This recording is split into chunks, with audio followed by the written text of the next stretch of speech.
अल्हम्दुलिल्लाह अल्लाह ताला जीवा ज़ात बरकाता है जय तवा असांखे पैदा कयो ही सजो जहान पैदा कई उन्हें जे हथ वसा सब कुछ कोई मालिक ना कोई खालिक सुभान अल्लाह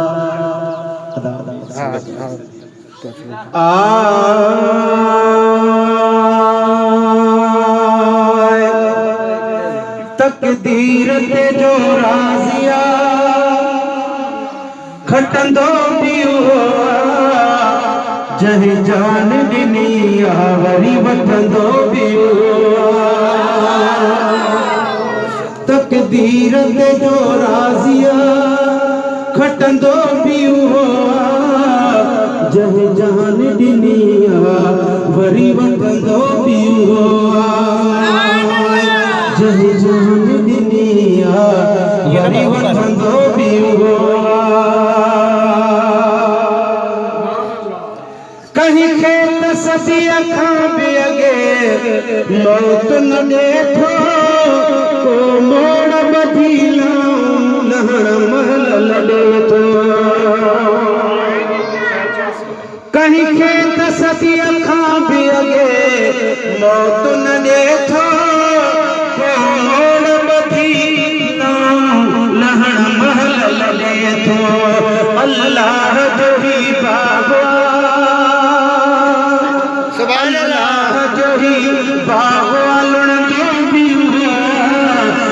जान दिनिया वरी वठंदो पियो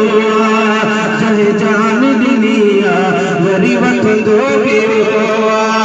तकदीर ते जो राज़िया खटंदो पियो चाहे जान दिनिया वरी वठंदो पियो सुभान अल्लाह के खिलंदे दिखाई दे जल हेठी अची विया के अहिड़ा ॾिठा सू जे बंदो कुन मां बची विया के खिलंदे दिखाई दे जल हेठी अची विया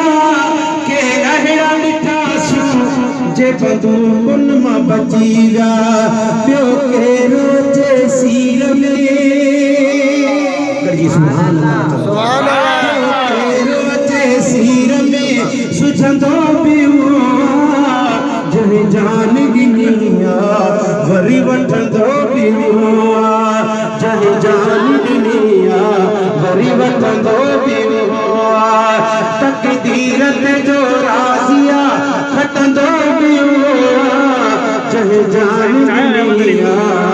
वरी वठंदो पियो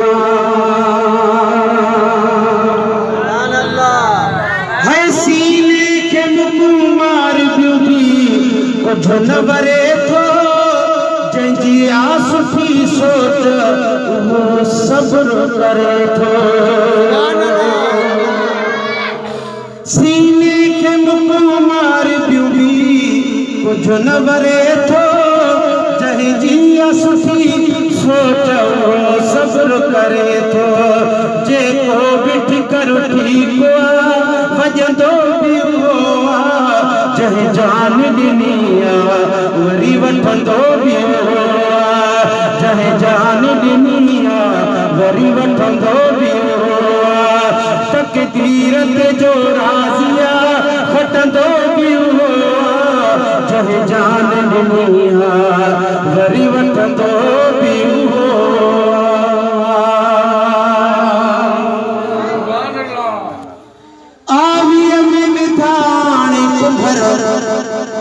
थाम कचा मटके में जवन था तो लिया जा बचा आविया में मिठा थाम कुंभर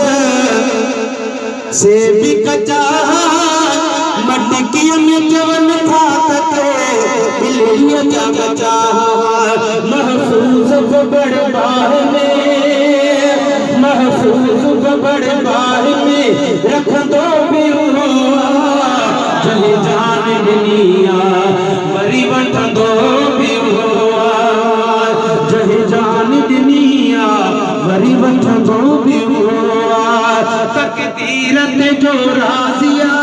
खटंदो भी जंहिं जान दुनिया वरी वठंदो भी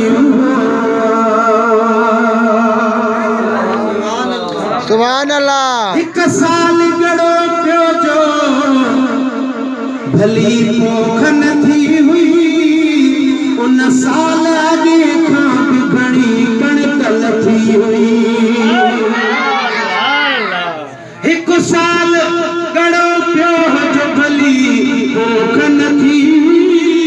उन साल अॻे खां बि घणी कणिक थी हुई। अणहुत में ही बरकतूं सुभान अल्लाह। बरकत विझंदो बि उहो जंहिं जान ॾिनी वरी वठंदो बि उहो जंहिं जान ॾिनी वरी वठंदो बि उहो तकदीरत जो राज़िया हटंदो बि उहो जंहिं जान ॾिनी वरी वठंदो बि नंढड़े दिमाग माराई तोर न कर तूं बस पाण ई थो ॼाणे पंहिंजो यार हिकमतूं। नंढड़े दिमाग माराई तोर न कर तूं बस पाण ई थो ॼाणे उहो पाण हिकमतूं। ए अज़मी पंहिंजे ख़्याल ते हलंदो बि उहो जंहिं जान ॾिनी वरी वठंदो बि उहो जंहिं जान ॾिनी वरी वठंदो बि उहो तकदीरत जो राज़िया खटंदो बि उहो जंहिं जान ॾिनी वरी वठंदो